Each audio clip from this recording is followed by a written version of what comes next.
What's something you're planning to hit your players with? Let us know in the comments below, but don't hit us too hard.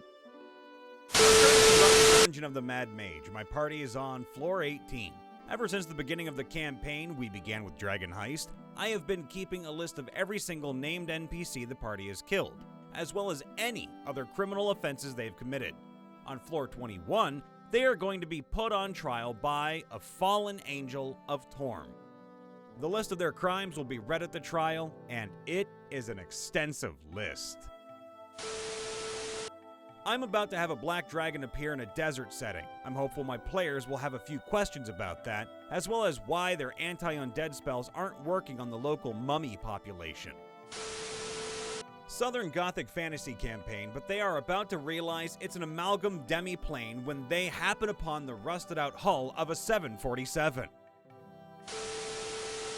I'm planning on running a larva mage, basically a million tiny bugs in a trench coat, who is inside of a cosmonaut spacesuit. I'm very excited about him. I think he's gonna be a cool boss. They're looking forward to visiting the Feywild in the near future, and I'm all for letting them go there. But they seem to be unaware time works a little different there. So when they come back to the material plane, everything is gonna be in chaos. The plot of the land they had the deed to is going to be overgrown and ransacked. The king, Cleric's father, will have died, and his throne would go to the Cleric's brother. And a reoccurring NPC will become the big bad. Oh, and the tiefling NPC they keep running into will have a bit of a mental breakdown. Consequences of the Fey realm. Ah! Coalition of Steve players. Spoilers ahead. If you don't want them, don't listen. I introduced a pair of NPCs my players absolutely love. One is the very last Kuatoa of his remote tribe named Gurrk, and the other is Gieren, a halfling ex-adventurer that has occasionally helped the party out handling their affairs while they're away. Gieren is actually a deified construct of a legendary pirate that went missing decades prior. Captain Gieren Heists marooned on Gurrk's island and terrorized his tribe for months while looting and pillaging to survive. His tribe feared Gieren so much they began to revere him and eventually created a monstrous version of him which inevitably killed the original. The reason the current version is so small is because Gurrk is the last Kuatoa to believe in him. The big bad showdown is coming soon, and I can't wait to have Gurrk and Gieren join the fight. Gieren slowly regaining his former strength and power as Gurrk becomes more and more awed at Gieren's battles, while the party sees him growing taller and godlier. Will they wonder, is this the DMPC? Will we get to fight at all? Until he stops dead and turns to dust mid-swing. The party will turn to find Gurrk in an impossible place to reach with an enemy's sword through his heart.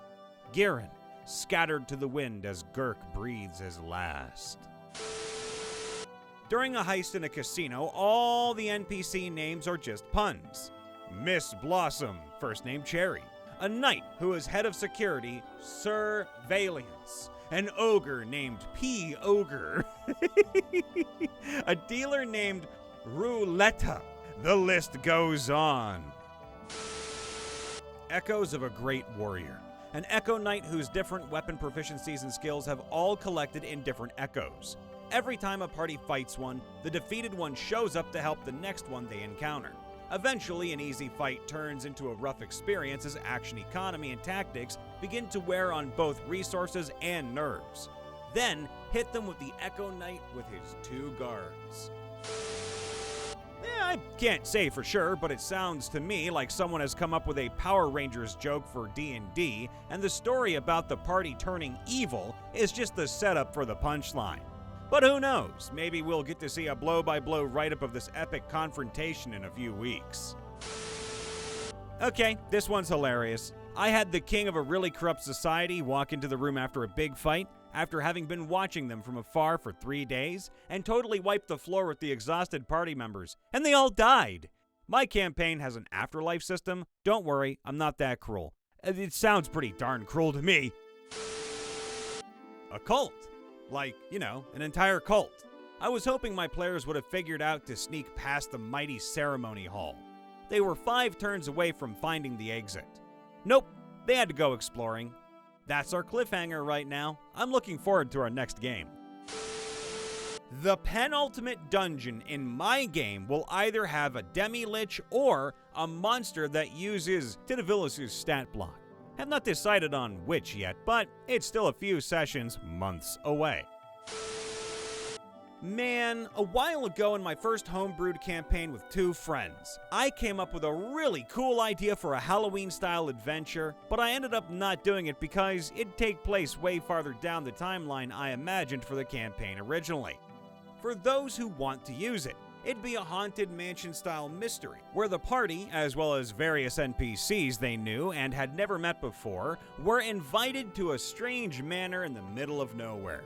After an unnerving dinner with the supposed family that lives there, they would find themselves locked in with the family missing, now needing to find them and others while investigating the strange place. As the night goes on, various spooky events scare individual members of the party and cast of characters with them. Rooms seem to shift and almost reset in a way. The basement full of undead the party just escaped from becomes a normal downstairs wine cellar the moment they try to show evidence of what happened. Where someone thought the bathroom was is suddenly a library or a greenhouse.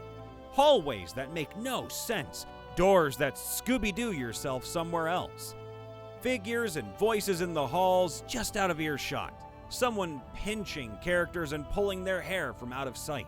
And at one point, a jump scare with a huge eye staring into the windows looking at a character until they notice. In the end, it's revealed that what's really going on here is a magic item of potent ability, a dollhouse in the same shape and style as the mansion. Able to swap out rooms with interconnecting pieces, move around the small figurines that look just like the characters, dolls that actually were the family that came with the house. Alongside some NPCs believed to have been real people. You could even have the bad guy make a doll of a character your party knew was a fake NPC for extra confusion, and generally manipulate the space of. Turns out, they were a character the party had wronged or rightfully beat up for a crime, either somebody the DM wants to reuse, or the original character I wrote for this, Dr. Fuss, a serial killer and taxidermist, a halfling with shaggy, wild orange hair, a top hat, and glasses.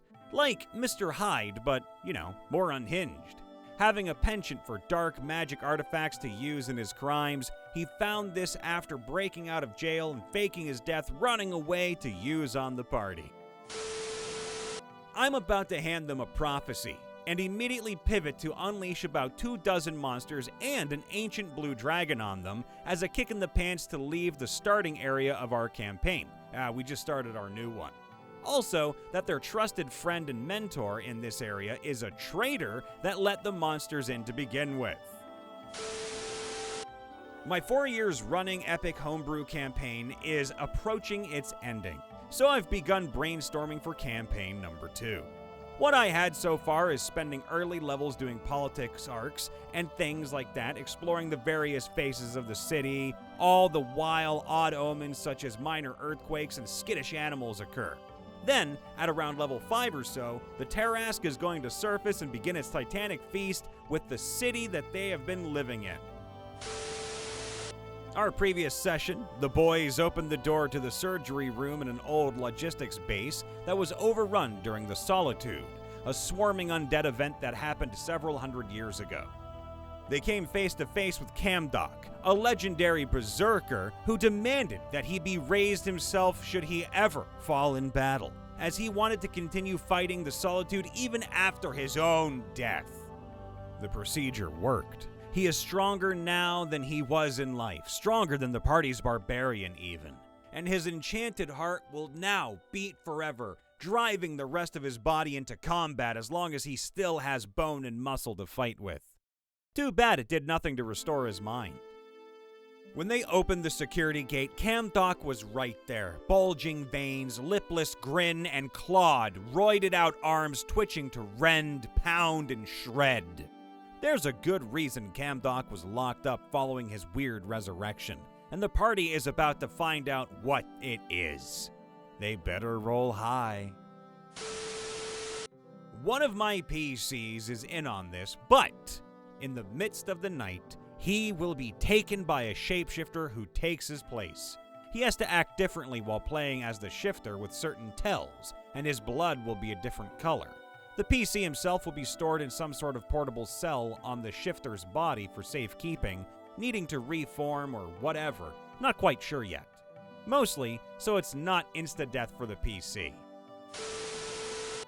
My players, I'll find you and kick your shin, so don't look! You know who you are if you see this, or in this case, if you hear it. Hi, players, I won't kick you in the shin, but your DM will. They're about to face the Witch, who is besieging a small town nightly with undead. Now, the thing is, they're about to find out that this witch is only using illusions and has yet to kill a single person over the span of the 2-week siege. Whether they believe her or not, I don't know, especially since one PC is from the town and her mother lives there.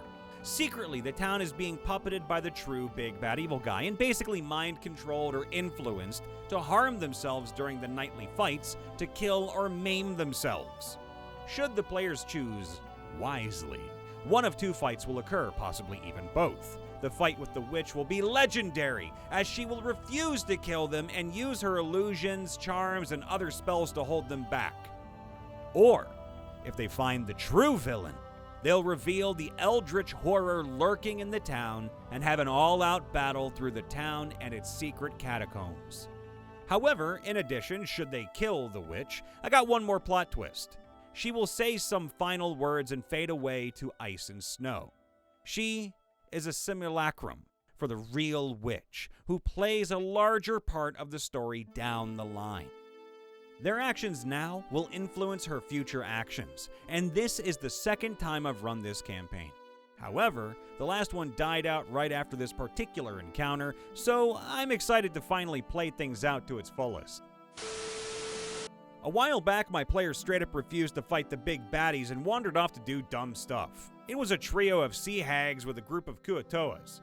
Since they refused, it allowed the sea hags to grow in power thanks to the kuatoa's weird Peter Pan powers. Now, the next time they are in a port city, it will be attacked by a giant 3-headed sea hag kaiju monster. That's what happens when you refuse the confrontation that must be confronted. It gets bigger and uglier. Life lessons are hard, and get harder the longer you ignore them. I have a blood hunter that's been using Blood Curse of Bloated Agony a lot, and a warlock that's been using Bursting Sinew, duplicated from Baldur's Gate 3. So, I made a blood hunter boss that has a reskinned con save plus necrotic version of Phantasmal Killer that will, if reducing the character to 0, explode them like Bursting Sinew does. I'm gonna stick a true resurrection scroll on the guy as loot just to be safe, but it'll be fun to turn their own tricks against them. We have spent our entire campaign on a haunted train, and one of my players is a Warforged Paladin who I can never hit. They hit level 5 recently, big power spike. I'm bringing a Rust Sorcerer and Rust monsters to the fight. The train is a few hundred feet in the air, not moving. Chaos ensues. Hope someone don't suplex it. Hey everyone, Brian Von VA checking in after the vid. Make sure to leave a like, subscribe, ring that bell. Let us know in the comments below what's something you're planning to hit your players with. And of course, if you ever want to hit us with something, please hit us with a membership. You get early access to videos, and primarily, you get to keep us making videos for you. We love you all. Be safe, be happy. Toodaloo for now.